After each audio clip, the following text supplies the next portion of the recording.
Hey Vernon, just wanted to make a quick video to respond to your last message.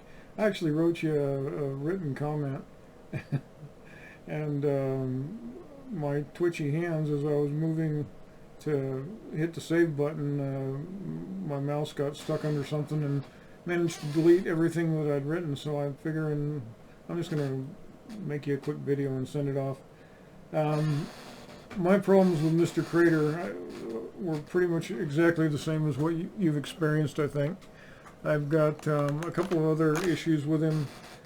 I don't know how you mounted your GPS, but if you look at the back end of this thing, the GPS is sticking out there. It's sitting at about 45-degree angle, and just above that is the port for the VTX antenna, and with that thing in there, I get almost no reception whatsoever for the GPS. I just have the hardest time getting a lock. And here I had about I think I had 19 or 20 satellites sitting on my desk without that antenna. I'm going to just move the GPS. I think I'm going to rebuild the back end of this. I don't know if this is the stock back end that came with it or if I made this. But I'm just going to rebuild the whole thing and make it into something that works more efficiently for me. Might move the VTX antenna.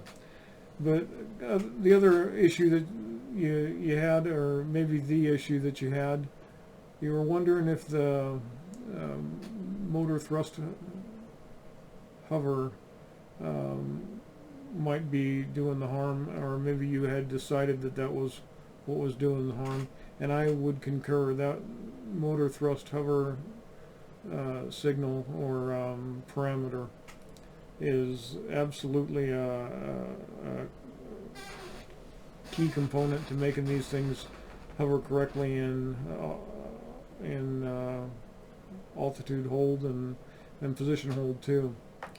I've got mine set.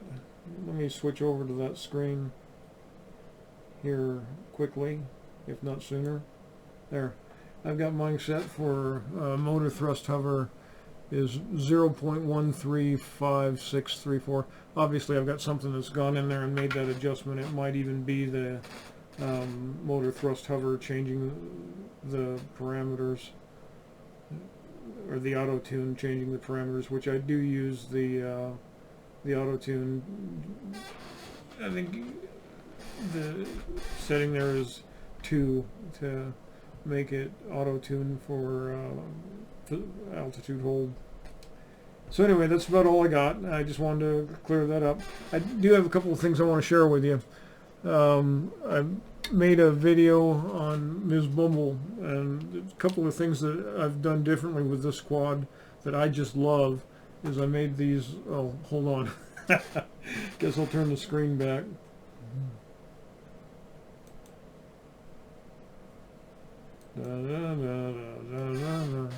Yeah, I made these standoffs. You can find them on Thingiverse. Just look for landing gear, and I printed these with TPU, so they're flexible. They get a really nice easy landing, and they were built for like a 3-inch quad or something, and I just increased the proportion by 200%, and it was a perfect fit, a perfect alignment for the motor tie-down bolts. I just used longer tie-down screws. I think I don't remember what the size of these screws are, but just measure the size of your screw and get some that are longer. Put these things on backwards. Actually, they're supposed to be this way. I cut some of the TPU out and just reversed them, and boy, do they work great. It's an extremely stable, steady landing setup.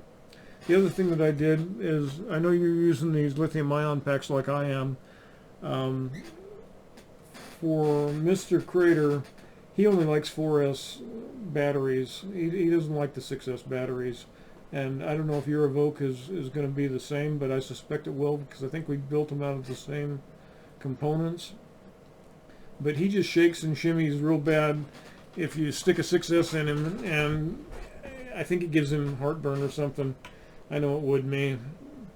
So you might try going, just for testing purposes, go back to the 4S. That, and to be perfectly honest, Mr. Crater's still got some shaking problems. I tried giving him one of my Parkinson's pills. Didn't do a bit of good. He's got something else that's causing him to shake. Yeah, well, that's Mr. Crater. I'll get back to him once I'm done messing around with Ms. Bumble here. Having a lot of fun with Miss Bumble.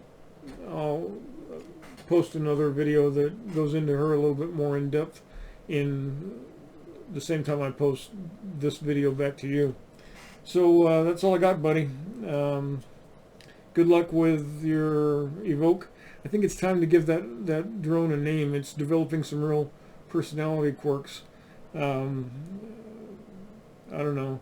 You could name him Thumper. I don't know, whatever floats your boat. Thumper seems appropriate from the video that I watched earlier. He seems to be landing about like Mr. Crater used to. That's it. That's all for now. God bless you. Merry Christmas. Happy Bar Mitzvah. And see you later.